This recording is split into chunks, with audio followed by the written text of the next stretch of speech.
Breaking today, the Daily Mail has cried an overwhelming vindication after the dramatic £50 million courtroom win against the Daily Mail, as new questions are being asked about the state of Prince Harry's marriage to Meghan Markle as she stayed away from his darkest moments, with onlookers saying he looked to be a broken man at Chatham House.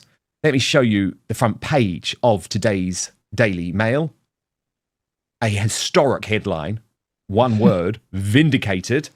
But you can see the front page too of the Daily Star, which declares that Prince Harry is now hacked off. And that's for sure, isn't he? And Harry caned is the headline on the front page of the Sun newspaper. But the problem is, Harry can be as defiant in defeat as he wants. But his life's work is now in tatters. He tried his best, as the Daily Telegraph reported, to grin and bear it at Chatham House. However, as Hannah Furness, the royal editor who was there, reported, Harry is not known for his poker face. He is a heart-on-sleeve sort of person, for better and for worse, and the court case result was etched all over his face. And for very good reason, because he can come out and claim, as he has, that the judge in the case, Justice Nicklin, is responsible for a whitewash and that this is all some type of great big conspiracy. But we can all sit here and laugh and poke at him and say, you have turned yourself, mate, into a humiliation. Because the High Court judgment found that Harry gave limited evidence on the issues at the heart of the case and strayed beyond factual evidence while in the witness box. In other words, he lied. The Duke and other claimants are open to criticism for the way they pursued extremely serious allegations that senior associated staff lied to the Leveson inquiry into press standards. Evidence gathered by the legal research team behind the claims was unconvincing and inconsistent, perhaps because so many of them were criminals. The evidence of a private detective whose alleged forged statement led to Harry, Elton John, Doreen Lawrence and Elizabeth Hurley joining the action was comprehensively undermined. So as Richard Eden of the Daily Mail posted, let's be clear here, Prince Harry is accusing a High Court judge who serves the crown of a whitewash, i.e. a cover-up or corruption. How can King Charles allow Harry to remain a Councillor of State who is legally entitled to stand in for the monarch? Let me answer that, Richard Eden. He can't.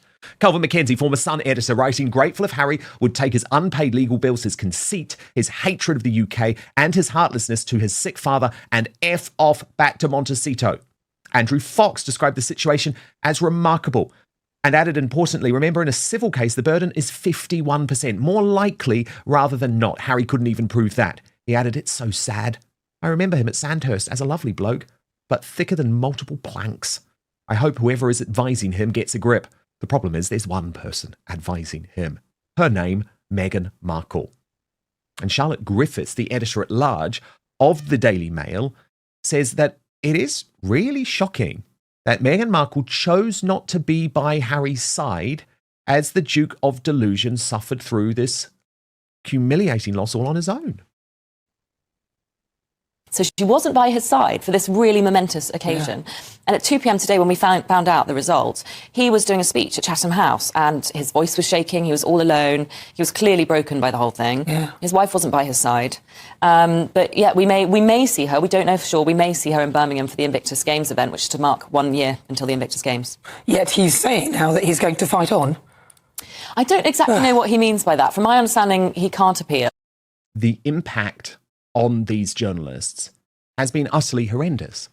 Like Katie Nicholl, now the royal editor of Vanity Fair and one of the hosts of Piers Morgan's new royal show, but for a long time, the senior diary editor at the Mail on Sunday, confirmed that Prince Harry had indeed invited her to party with him, something that has been now confirmed in court by Justice Nicklin, no matter what Harry says. I partied with Prince Harry. That story came out in the court when, he couldn't remember, but he invited me into the party, into his inner circle.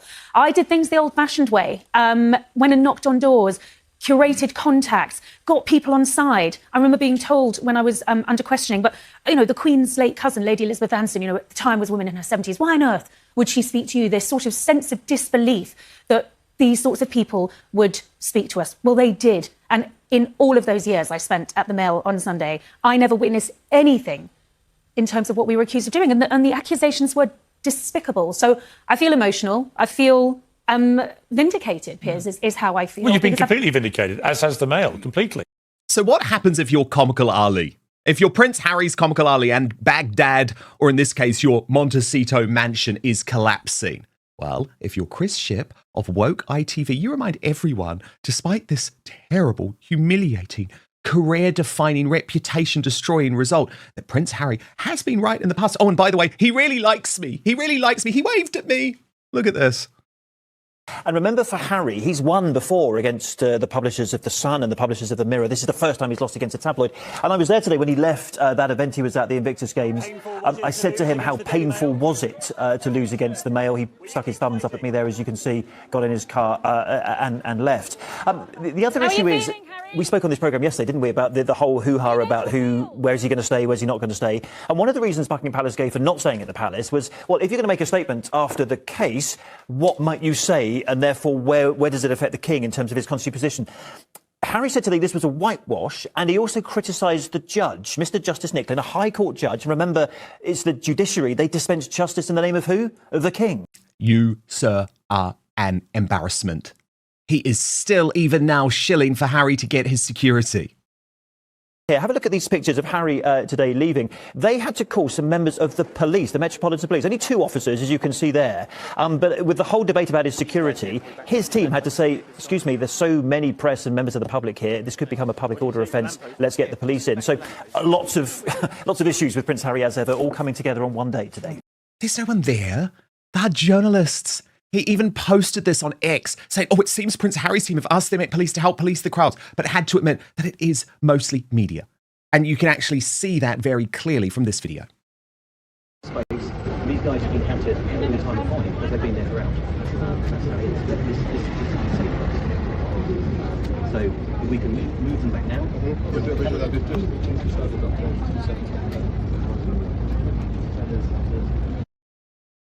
It's all one big cabal, and these people have all been exposed in the mainstream media. Good work here from Paula M, who discovered this video of Cameron Walker, the royal correspondent of GB News, who I have been telling you for a long time is now a shill, a propagandist for Prince Harry and Meghan Markle because of his close relationship with Omid Scobie. She writes, look how Cameron Walker exits all shadily the Invictus venue before Prince Harry arrived. I guess he was getting the Sussex briefing. Look at this. Don't miss a single update on the stories that actually matter. I'm breaking down the news every day, so make sure you subscribe to never miss a beat. Click that subscribe button right now. And great work from the Royal Grift 2, who posted this real photo. Look closely. She writes, Chris Ship is the new Tom Bradby. Cameron Walker is the new Omid Scobie.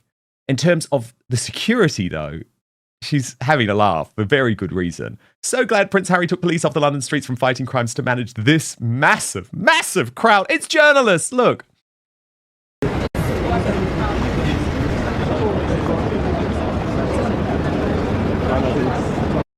And of course, this entire case has exposed Prince Harry's argument, including how he shamefully and disgracefully continues to invoke the memory of his mother, even though Paul Dacre and now Piers Morgan have said, there's no way Diana would have wanted to pursue the Daily Mail. And remember, those 2 men actually knew Diana.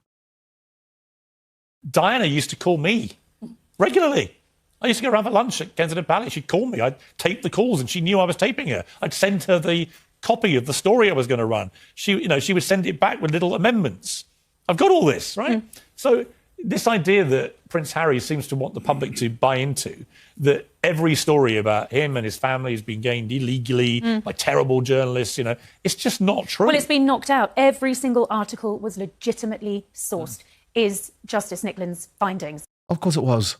And Prince Harry's visit is going just as we expected. The bloke is so shamed that he's actually been to the Chelsea hospital today without Meghan Markle. And guess what? No crowds turned up. There's no pictures. There's no drama. I'm sure they'll be released once they're heavily edited and probably they've filled in the top of his head because, good Lord, this guy is going bald. But that is a whole other issue. Alarmingly bald, you might say. But on a much more serious note, has the time come after this defeat to now remove Prince Harry from the line of succession? I believe absolutely, and I will reveal the results of a major outspoken poll on this in just one moment.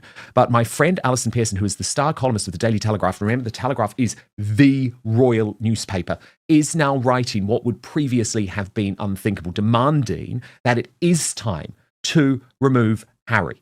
She says the Duke's failed court case and disastrous UK visit prove he remains a petulant boy who choked on his silver spoon.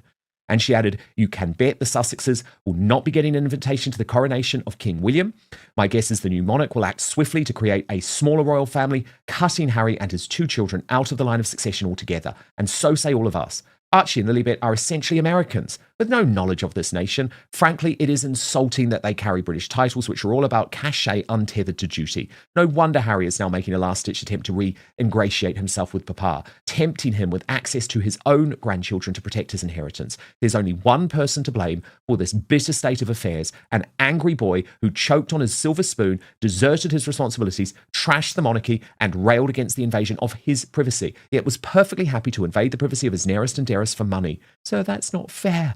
Oh, I think you'll find people that it's perfectly fair. The British are no longer wild about Harry.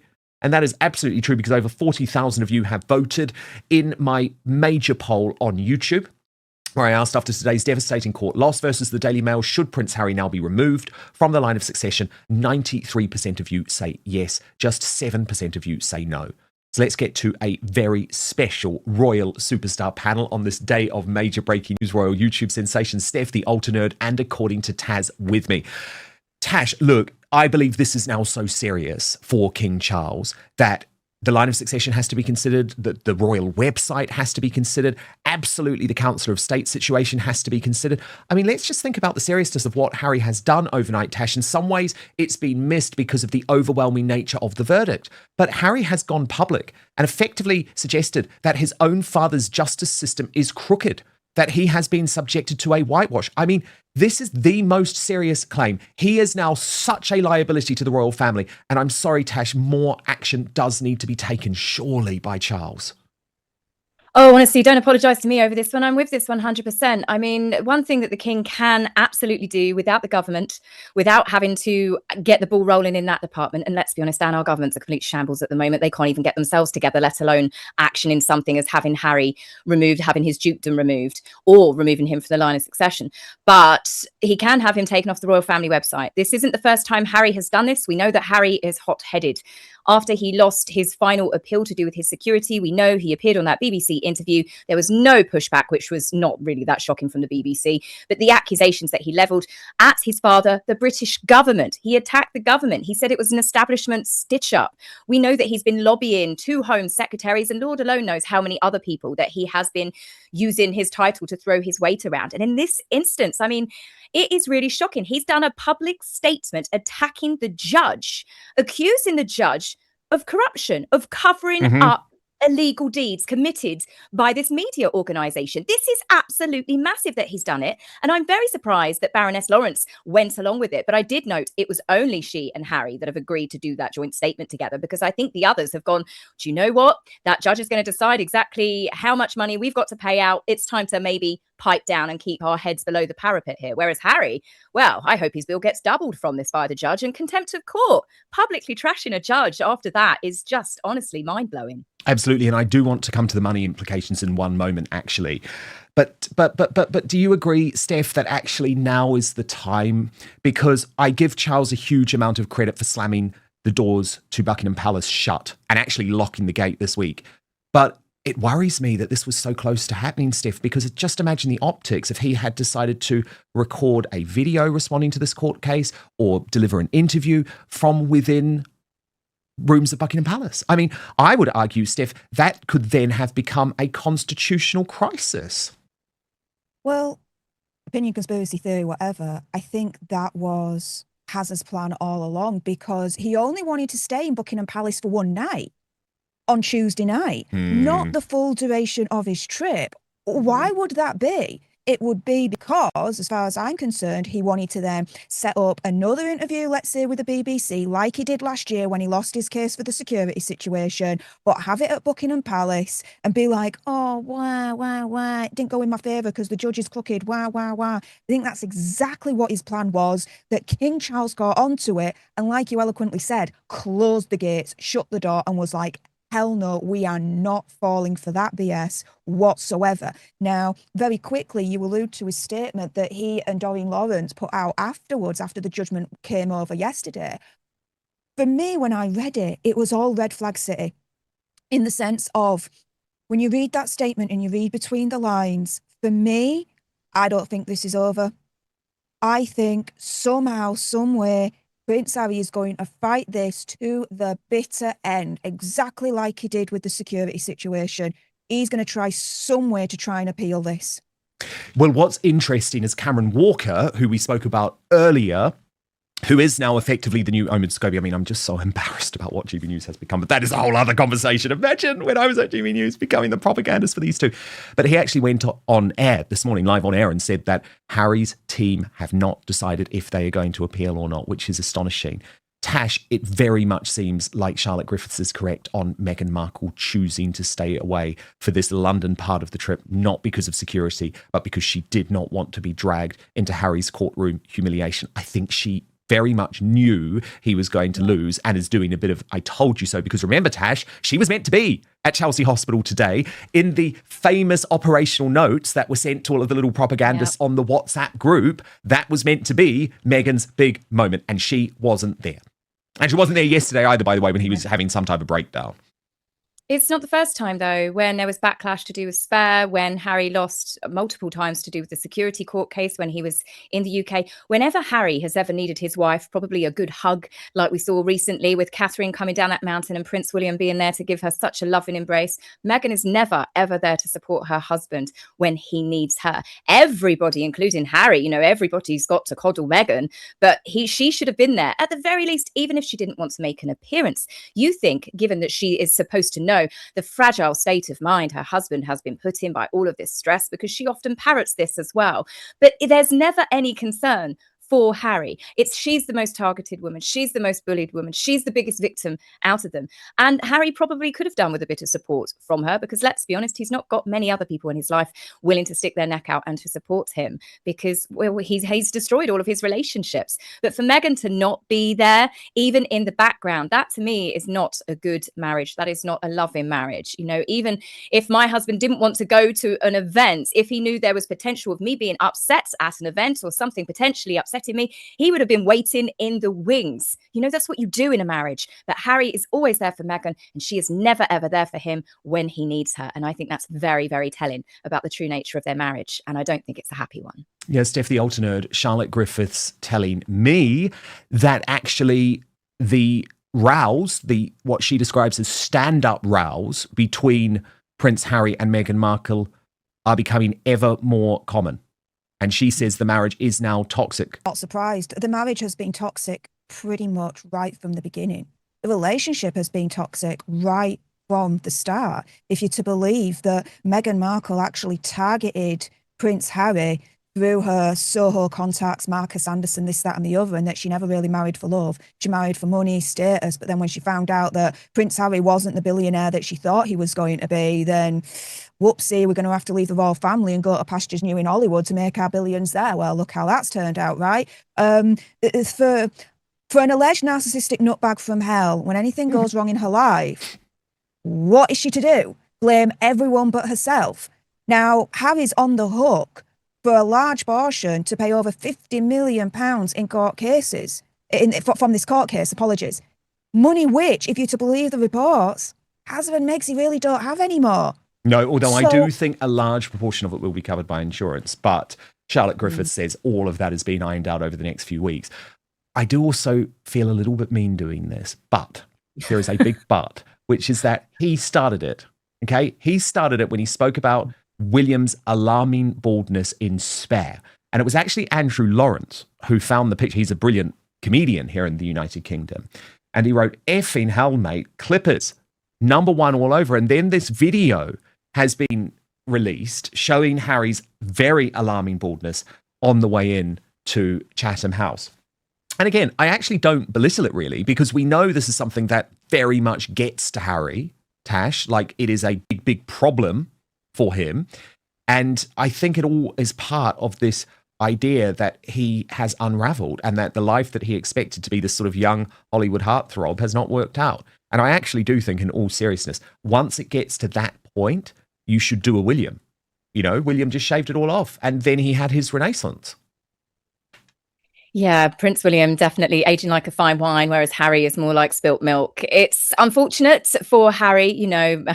Male baldness is something that affects so many people. People can't help it. But it was Harry, like you said, that started it by trying to be very unkind about Prince William, and people in glass houses shouldn't throw stones. Harry and Meghan seem to throw boulders around, really, with regards to everything. But yes, with Harry's hair loss, the amount of stress he's been under since he married Meghan, I think it's definitely sped it up, because he did have a thicker Brillo pad of hair until his wedding. And then everything from Megxit and everything else, everything he's given up, everything, the stress of constantly trying to make his wife happy. Well, he's definitely lost pretty much all of it. And it looks worse because he chooses to keep that haircut. And it reminds me of the hairstyle that monks used to have, where they deliberately shave the bald bit and then keep the thick rim round it, and it is better. I think I've got to agree with the comedian there that he needs to just give it up, Harry. The hair plugs didn't work. It's time to just let it go. Let it go. Let it go, indeed. Now, the money. We've got to talk about the money. Royal News Network's been doing a bit of work on this, with Brittany posting, here's what we know about Prince Harry's potential legal bill after his spectacular loss against Daily Mail and Mail on Sunday Associated Newspapers. It's less than you might think. The claimants, which include Harry, were collectively insured for £14.1 million for the Daily Mail's cost. The claimants also had personal insurance policies of £2.35 million. That's a collective £30.55 million. But if you lose a court case like this, then you are generally required to not only pay your costs, but the defendant's costs as well. So here are the overall costs of the case in December 2025. We know these details as the court was incredibly concerned with the astronomical costs of the case and wanted to make sure both sides knew the financial impact of proceeding and potentially losing the case. Claimants cost £18.7 million. A&L costs £19.9 million. Overall costs £38.6 million. However, after the case was argued over several weeks, the costs are now estimated at an overall £50 million. At this point, there could be an outstanding £22.6 million that's not covered by insurance, and there are potential damages to consider. That will be determined in a hearing scheduled for July 29. The court held an entire hearing to warn the claimants that this case could be a fool's errand, but they proceeded anyways. And now all could face a legal bill of around £3.23 million each, which will probably be easier for some to pay than others. If the damages are significant, that could increase even more. Now, there is the prospect, Tash, that has been raised to me of will Elton John bail out Prince Harry? Was there some type of agreement done? Because you'll remember, Tash, the original introduction to the slippery lawyer, David Sherborne, was done at the French estate of Elton John. Do you think, Tash, that might be something that happens? Because at this stage, even £3 million for Prince Harry is devastating, remembering that's about his security bill per year, which we know he is desperately trying to avoid having to pay, hence the total craven desire to get the British security. Well, Harry's very entitled anyway, but he and Meghan have made a very, very big habit of asking for freebies off of people. I mean, anything from flights to holiday homes, all sorts of things. They do not like dipping their hands in their own pockets. Whether Harry would have been intelligent enough to maybe get a deal like that put in the background between him and Elton to say, look, okay, I'll come on board. You can use my name. We can do this together. But you need to guarantee that if we lose, then someone will cover my full bill, because I'm sorry, I don't think Harry would ever think I would lose, because this is Harry's whole problem. He doesn't think like that. He believes that he deserves to win and he should win. And he has had some wins with the other media outlets. I mean, he was desperately trying to get the Daily Mail to agree to give him a lump sum payment before the final stages of this, but they refused, knowing that they were obviously innocent, and they just basically turned around and said, we're not giving you anything because we're going to win. Harry didn't believe that. So would Harry have asked Elton? Could he still ask Elton? Well, yes, he's probably hoping that his dad might bail him out. The big difference with Harry and Baroness Lawrence is where do they get their income from? They are not superstars. Elton John will still earn hundreds of thousands of royalties, millions of pounds, because he is a hugely talented, iconic singer. It doesn't matter that he's practically retired now. That will live on forever, and Elizabeth Hurley, whilst I'm not a big fan of her acting skills, she has obviously got a fair amount of money behind her as well, which means she's got a turnover coming in. Harry doesn't. He and Meghan do not have any discernible talents or skills whereby they are earning a regular income. All they know how to do is to spend. And what with Meghan's jam business, a matter of months away from officially being announced as going under or bankrupt or something, Harry's going to be very desperate to ask friends. He's got no family left that are willing to speak to him. But yeah, would he have the cheek to ask Elton to help him? Yes, absolutely. Will Elton help him? Probably not. The fact that he didn't sign up to do this joint statement tells me that perhaps Elton has decided that he's bowing out of this. What a mess. What an absolute mess. Total chaos. Look, do stand by because we're about to reveal today's Greatest Britain and Union Jackass and get to your feedback. Although, Steph and Tash, I think you're both going to be very excited about this. It has just dropped confirmation that Joe Rogan has sat down with Rupert Lowe. Rupert Lowe just posting a privilege to join Joe Rogan and hopefully inform a global audience about what has been happening in Britain, mainly the rape, abuse and torture of countless young, white, working class girls. I hope you find our conversation as informative as I did. Now, I can actually tell you, I was speaking to Rupert, it must have been 2 or 3 days ago. He said, look, don't mention it, don't spoil the surprise. But he said it was an incredible conversation. They sat down for 2.5 hours, got on so well. I see that the episode that's gone up online is 2 hours and 4 minutes. So I don't know if they edit maybe some parts of Joe Rogan out, but it's so exciting. And Rupert had a brilliant trip and was also looking forward to doing some other meetings over there too. But I think this is a big moment. And it's really interesting, isn't it, when you see what's happening to Farage and everything like what a collaboration. Yeah, I know, exactly. Cool, Joe Rogan being on Yeah. is a big deal. It is a big deal. So very much looking forward to that. We'll cover it on tomorrow's show, of course. But let's get to your feedback now. Lots of comments about Farage deciding to run in this by-election and also Sly News and the sort of terrible way that Sly News is now hounding Nigel Farage's family. I think that is absolutely true. And Helen O.D. writes, Comcast is why we're seeing, and that's who owns Sky, by the way, why we're seeing so much of the lefty tactics here, because in the US, they are nothing more than the propaganda arm of the Democrat Party. Absolutely, Helen, I completely agree. Comcast, the owners of what is now MS Now, but what used to be known as MSNBC. Crafty Lars says, now they remember how to do journalism apart from focusing on the wrong people. They don't doorstep Starmer or Burnham. Exactly. But a lot of you not convinced about Farage running in Clacton, just like I'm not. Mirror 8933 saying politicians like Farage take British voters for imbeciles. Now they have a chance to vote for an actual imbecile. Count Binface. Arch 3144 says another Tice moment that will go down in history along with that lot. That was after he did the chicken noises on Sly News, which really gave me the creeps. And 3144 says big miscalculation by Farage, especially when Parliamentary Standards Committee has not yet completed its inquiry. £5 million donation needs investigation. Okay, a reminder of who are your Union Jackass nominees. Father Calvin Robinson went for Nigel Farage for triggering the by-election. Steph went for Andy Burnham because he didn't vote in this attempt to stop the release of rapists and paedophiles from prison early. And Jack Hadfield went for Bushra Sheikh for her anti-Western propaganda trip to Tehran. The results are in, and third place with 18% of the vote, it's Nigel Farage. The runner-up with 22% of the vote is Bushra Sheikh. For the worst Britain in the world today, with 59% of the vote, you've got it, Steph. You're the winner. It's Andy Burnham. So well done there. Congratulations, Steph. And it was actually Jack who went for our Greatest Britain, but I'm pretty sure all three of us will agree with this. Harry Kane, because it's a huge night, isn't it? Saturday night. Are you guys going to be watching the football Saturday night? Absolutely, yeah. Can't wait for it. I'm so super excited. And it's at a reasonable time. Yeah, it's at 10 p.m. rather than, what was it? 2 a.m. 2 a.m. 2 a.m. last game. 3 o'clock in the morning. Mad. Yeah. This video is for news reporting, commentary, and educational purposes. The views expressed are based on publicly available information and personal analysis. We strive for accuracy but encourage viewers to verify information through official sources.